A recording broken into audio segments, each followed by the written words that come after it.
ಇದೇ ತಿಂಗಳು 20ನೇ ತಾರೀಕು ನಮ್ಮ ಹುಬ್ಬಳ್ಳಿ ಧಾರವಾಡ ಕಮಿಷನರೇಟ್ ವ್ಯಾಪ್ತಿಯ ಹಳೆ ಹುಬ್ಬಳ್ಳಿ ಪೊಲೀಸ್ ಠಾಣೆಯಲ್ಲಿ ಒಂದು ಪ್ರಕರಣ ದಾಖಲಾಗಿತ್ತು. ಅದರಲ್ಲಿ ಗಾಯತ್ರಿ ಅನ್ನೋಂಥ ಒಂದು ಹೆಣ್ಮಗಳು ಅವರ ಪೋಷಕರು ಬಂದ್ಬಿಟ್ಟು ನನ್ನ ಮಗಳನ್ನು ಖ್ವಾಜಾ ಶಿರಹಟ್ಟಿ ಅನ್ನೋಂಥ ಒಬ್ಬ ವ್ಯಕ್ತಿ ಮದುವೆ ಮಾಡ್ಕೊತೀನಿ ಅಂತಂದು ಬಲವಂತವಾಗಿ ಒತ್ತಾಯಪೂರ್ವಕವಾಗಿ ಓಡಿಸ್ಕೊಂಡು ಹೋಗಿದ್ದಾನೆ. ಮತ್ತು ಅವರು ಮದುವೆ ಆಗಿರೋದ್ರ ಬಗ್ಗೆ ನಮಗೆ ಮಾಹಿತಿ ತಿಳಿದು ಬಂದಿದೆ. ಹಾಗಾಗಿ ನಮ್ಮ ಮಗಳ ಇಚ್ಛೆಯ ವಿರುದ್ಧ ಮತ್ತು ಬಲವಂತವಾಗಿ ಅಪಹರಣ ಮಾಡ್ಕೊಂಡು ಹೋಗಿ ಮದುವೆ ಮಾಡ್ಕೊಂಡಿದ್ದಾನೆ, ನಮ್ಮ ಮಗಳನ್ನು ನಮ್ಮ ಕಸ್ಟಡಿ ಕೊಡಿಸಿ ಅಂತಂದು ಒಂದು ಕಂಪ್ಲೇಂಟನ್ನು ಕೊಟ್ಟಿದ್ದರು. ಸೊ ಇದೊಂದು ಗಂಭೀರ ಪ್ರಕರಣ. ಯಾಕಂದರೆ ಒಂದು ಯುವತಿಯನ್ನು ಅಪಹರಣ ಮಾಡ್ಕೊಂಡು ಹೋಗಿ ಮದುವೆ ಮಾಡ್ಕೊಂಡಿದ್ದಾರೆ ಅನ್ನುವಂಥದ್ದು ಭಾಳ ಗಂಭೀರ ವಿಷಯ ಆಗುತ್ತೆ. ಅದರ ಹಿನ್ನೆಲೆಯಲ್ಲಿ ಒಂದು ಪ್ರಕರಣವನ್ನು ನಾವು ದಾಖಲು ಮಾಡಿಕೊಂಡು ಆ ಹುಡುಗಿಯನ್ನು ಹುಡುಕುವಂಥದ್ದು ಮತ್ತು ಆರೋಪಿಗಳು ಯಾರಿದ್ದಾರೆ ಅವ್ರನ್ನ ಪತ್ತೆ ಮಾಡುವಂಥ ಒಂದು ಪ್ರಕ್ರಿಯೆ ನಾವು ಚಾಲ್ತಿಯಲ್ಲಿಟ್ಟಿದ್ವಿ. ಈ ಮಧ್ಯ ಇವತ್ತು ವಿದ್ಯಾನಗರ ಪೊಲೀಸ್ ಠಾಣೆಗೆ ಈಕೆ ಗಾಯತ್ರಿ ಜಾಲಿಹಾಳ್ ಏನಿದ್ದಾರೆ, ಇವರು 22 ವರ್ಷ ವಯಸ್ಸಾಗಿದೆ ಇವರಿಗೆ. ಇವರು ತಮ್ಮ ಅಡ್ವೊಕೇಟ್ ಮುಖಾಂತರ ಬಂದು ನಾನು ಸ್ವಇಚ್ಛೆಯಿಂದ ಮದುವೆ ಆಗಿದ್ದೀನಿ ಮತ್ತು ಯಾವುದೇ ಒತ್ತಡ ಇಲ್ಲ, ಮತ್ತು ನಾನು ಜೂನ್ 5ನೇ ತಾರೀಕು ಅಂದರೆ ಸುಮಾರು 4-5 ತಿಂಗಳ ಹಿಂದೆಯೇ ಮದುವೆ ಆಗಿದ್ದೀನಿ. ಮದುವೆ ಆದಮೇಲೆ ನಮ್ಮ ತಾಯಿ ಮನೆಗೂ ಹೋಗಿದ್ದೀನಿ ಮತ್ತು ಇವಾಗ ಸದ್ಯ ನನ್ನ ಗಂಡನ ಮನೇಲಿ ವಾಸ ಮಾಡ್ತಾಯಿದ್ದೀನಿ. ನಮ್ಮ ತಾಯಿ ತಂದೆ ಅವರೆಲ್ಲರಿಗೂ ಈ ವಿಷಯ ಗೊತ್ತಿತ್ತು, ಅವರೆಲ್ಲರದ್ದು ಅನುಮತಿ ತೊಗೊಂಡೇ ಮಾಡ್ಕೊಂಡಿದ್ದೀನಿ ನಾನು ಮದುವೆನ. ಈ ಮಧ್ಯ ಈ ಥರ ಸುಳ್ಳು ಆರೋಪಗಳನ್ನು ಮಾಡ್ತಾಯಿದ್ದಾರೆ. ಹಂಗಾಗಿ ಈ ಪ್ರಕರಣದ ಕುರಿತಾಗಿ ನಾನು ಹೇಳಿಕೆ ತಗೊಳ್ಳಿ ಮತ್ತು ಇದರಲ್ಲಿ ಯಾವುದೇ ಬಲವಂತ ಆಗಲಿ ಅಪಹರಣ ಆಗಲಿ ಆಗಿಲ್ಲ ಅನ್ನುವಂಥದ್ದು ನಾನು ಹೇಳಿಕೆ ತಗೊಳ್ಳಿ ಅಂತ ಬಂದಿದ್ದರು ಥ್ರೂ ದಿಯರ್ ಅಡ್ವೊಕೇಟ್. ಅವ್ರ ಹೇಳಿಕೆಯನ್ನು ದಾಖಲಿಸಿದ್ದೇವೆ ಮತ್ತು ಈ ಪ್ರಕರಣದ ತನಿಖೆಯನ್ನು ಮುಂದುವರಿಸ್ತೀವಿ. ಗಾಯತ್ರಿ ಅವರ ತಂದೆ ತಾಯಿ ಕಡೆ ಒತ್ತಾಯಪೂರ್ವಕವಾಗಿ ಈ ರೀತಿ ಕಂಪ್ಲೇಂಟ್ ಕೊಡಿಸಿದ್ದಾರೆ ಅನ್ನೋ ಒಂದು ಅಲ್ಲ, ಆಕೆ ಹೇಳುವಂಥದ್ದು. ಈ ಗಾಯತ್ರಿ ಏನಿದ್ದಾರೆ ಇವ್ರು ಹೇಳುವಂಥದ್ದು, ನಮ್ಮ ತಂದೆ ತಾಯಿ ಅವ್ರಿಗೆ ನಾವು ಜೊತೆಗಿದ್ದಿದ್ದು, ಆಮೇಲೆ ನಾವು ಪ್ರೀತಿಯಲ್ಲಿದ್ದಿದ್ದು, ನಂತರ ನಾವು ಮದುವೆ ಮಾಡ್ಕೊಂಡಿದ್ದು, ಮದುವೆ ಆದ ನಂತರನೂ ನಾವು ಮನೆಗೆ ಬಂದು ಹೋಗಿದ್ದೀವಿ ಮತ್ತು ನನ್ನ ಗಂಡನ ಮನೇಲಿ ನಾನು ಇರೋದು ಎಲ್ಲ ಗೊತ್ತಿದೆ ಅವರಿಗೆ. ಈ ಕಳೆದ 4-5 ತಿಂಗಳಿಂದ ಅವ್ರಿಗೇನು ಸಮಸ್ಯೆ ಇರಲಿಲ್ಲ. ನನ್ನ ಗಂಡ ಒಬ್ಬ ಯೂಟ್ಯೂಬರ್ ಇದ್ದಾನೆ ಮತ್ತು ಅವನು ಪಾಪ್ಯುಲರ್ ಪರ್ಸನ್ ಇದ್ದಾನೆ. ಹಂಗಾಗಿ ಕೆಲ ವ್ಯಕ್ತಿಗಳು ನಮ್ಮ ತಾಯಿ ತಂದೆ ಕಡೆಯಿಂದ ಈ ಥರ ಸುಳ್ಳು ಆರೋಪ ಮಾಡ್ತಾ ಇದ್ದಾರೆ ಅಂತಂದು ಹೇಳಿದ್ದಾರೆ. ಈಗ ತಂದೆ ತಾಯಿಗಳು ತಮ್ಮ ಮನೆಯ ಹೆಣ್ಮಗಳು ಈ ಥರ ಯಾರೋ ಬಲವಂತವಾಗಿ ಅಪಹರಣ ಮಾಡ್ಕೊಂಡು ಹೋಗಿದ್ದಾರೆ ಅಂತ ಪ್ರಕರಣ ನಾವು ದಾಖಲು ಮಾಡ್ಕೋಬೇಕಾಗತ್ತೆ. ಹಂಗಾಗಿ ಪ್ರಕರಣ ದಾಖಲು ಮಾಡ್ಕೊಂಡಿದ್ದೀವಿ. ತನಿಖೆಯಲ್ಲಿ ಯಾರು ವಿಕ್ಟಿಮ್ ಅನ್ನಿಸ್ಕೊಂಡವರಿದ್ದಾರೆ, ಅಂದರೆ ಗಾಯತ್ರಿ ಅವ್ರನ್ನ ಅಪಹರಣ ಮಾಡ್ಕೊಂಡು ಹೋಗಿದ್ದಾರೆ ಅನ್ನೋಂಥದ್ದಾದರೆ ಅವ್ರು ಏನು ಹೇಳಿಕೆ ಕೊಡ್ತಾರೆ ಅನ್ನೋಂಥದ್ದು ಭಾಳ ಮುಖ್ಯ ಆಗುತ್ತೆ. ಹಂಗಾಗಿ ಥ್ರೂ ದಿಯರ್ ಅಡ್ವೊಕೇಟ್ ಬಂದು ಈಗ ಹೇಳಿಕೆ ಕೊಟ್ಟಿದ್ದಾರೆ.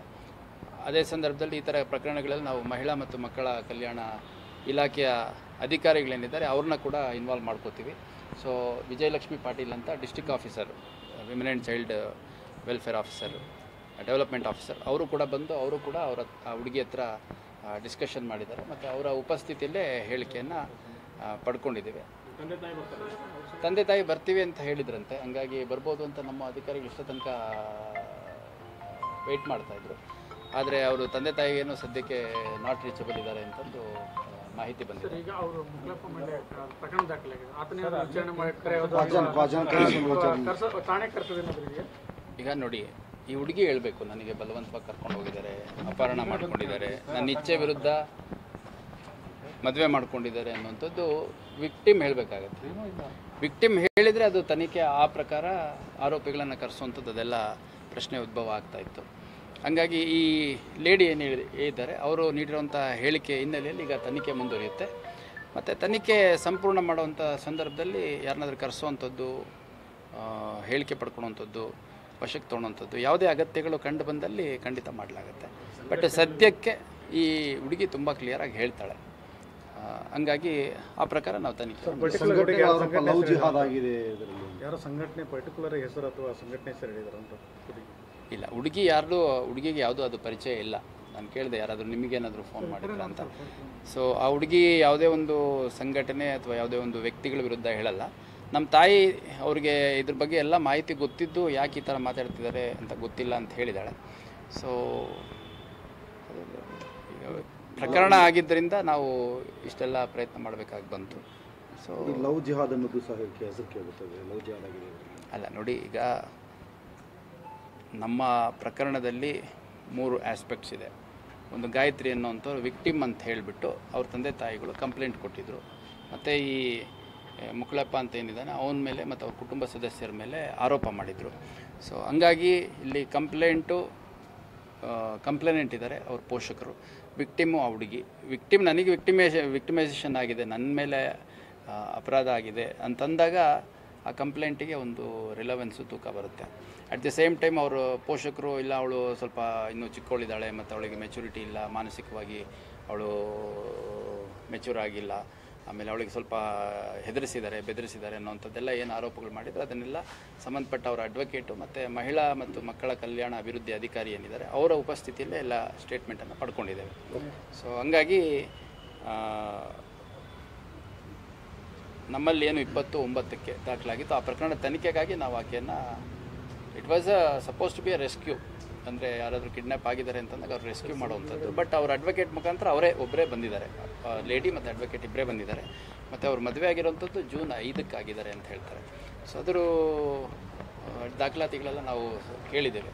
ಸೊ ಹಂಗಾಗಿ ಇನ್ನೇನಾದರೂ ಡಿಸ್ಕ್ಲೋಷರ್ ಇನ್ವೆಸ್ಟಿಗೇಟ್ ಮಾಡಬೇಕು ಅನ್ನೋಂಥ ಅಂಶಗಳು ಕಂಡು ಬಂದರೆ ಆ ನಿಟ್ಟಿನಲ್ಲಿ ನಮ್ಮ ತನಿಖೆ ಮಾಡಲಾಗುತ್ತೆ. ಸರ್, ಈಗ ಸಾಂತ್ವನ ಕೇಂದ್ರ ಕಳಿಸ್ತೀರಾ ಅಥವಾ ಅವರು ವಾಪಸ್ ಗಂಡನ ಮನೆಗೆ ಕಳಿಸ್ತೀರಾ? ಈಗ ಅಲ್ಲಿ ಮಹಿಳಾ ಮತ್ತು ಮಕ್ಕಳ ಕಲ್ಯಾಣ ಅಭಿವೃದ್ಧಿ ಅಧಿಕಾರಿ ಇದ್ದಾರೆ, ಡಿಸ್ಟಿಕ್ ಆಫೀಸರು, ಅವ್ರ ಅಡ್ವೊಕೇಟ್ ಇದ್ದಾರೆ, ಹುಡುಗಿ ಇದ್ದಾರೆ. ಅವ್ರು ಏನು ಡಿಸಿಷನ್ ತೊಗೊತಾರೆ ಅನ್ನೋದ್ರ ಮೇಲೆ ಡಿಪೆಂಡ್ ಆಗುತ್ತೆ. ಈಗ ಆಕೆ ನಾನು ಸಾಂತ್ವನ ಕೇಂದ್ರಕ್ಕೆ ಹೋಗ್ತೀನಿ ಅಂತಂದರೆ ಅಲ್ಲಿಗೆ ಕಳಿಸ್ಕೊಡೋ ಪ್ರಯತ್ನ ಏನಿದೆ ಅದು ಫೆಸಿಲಿಟೇಟ್ ಮಾಡ್ಬೋದು. ಇಲ್ಲ ನಾನು ನನ್ನ ಗಂಡನ ಮನೆಗೆ ಹೋಗ್ತೀನಿ ಅಂತಂದರೆ ಅವಳು ಹೇಳ್ತಾ ಇರೋದು ನಾನು ನನ್ನ ಗಂಡನ ಮನೆಗೆ ಹೋಗ್ತೀನಿ ಅಂತಂದು.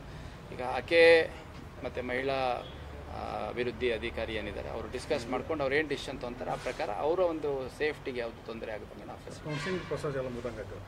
ಕೌನ್ಸಿಲಿಂಗ್ ನಾವು ಇದರಲ್ಲಿ ಕೌನ್ಸಿಲಿಂಗ್ ಮಾಡೋದಲ್ಲ. ಮಹಿಳೆ ಮತ್ತು ಮಕ್ಕಳ ಅಭಿವೃದ್ಧಿ ಅಧಿಕಾರಿ ಏನಿದ್ದಾರೆ ಡಿಸ್ಟಿಕ್ ಆಫೀಸರ್ ಇದ್ದಾರೆ, ಅವರು ಸೀನಿಯರ್ ಅಸಿಸ್ಟೆಂಟ್ ಡೈರೆಕ್ಟರ್ ಇದ್ದಾರೆ. ಸೊ ಅವ್ರ ಜೊತೆ ಚರ್ಚೆ ಮಾಡಿದ್ದಾರೆ. ನಾವು ಹೇಳಿಕೆ with respect to case old ಹುಬ್ಳಿಲಿ ಏನು ಕೇಸ್ ಆಗಿದೆ ಆ ಕೇಸ್ ಪ್ರತಿಯಾಗಿ ಈ ಥರ ಆರೋಪಗಳು ಕಂಡು ಬಂದಿದೆ. ಇದ್ರ ಬಗ್ಗೆ ನಿಮ್ಮದು ಆ್ಯಸ್ ಎ ವಿಕ್ಟಿಮ್ ಏನು ಹೇಳ್ತೀರಿ ಅನ್ನೋದಷ್ಟೇ ದಾಖಲಿಸಿ.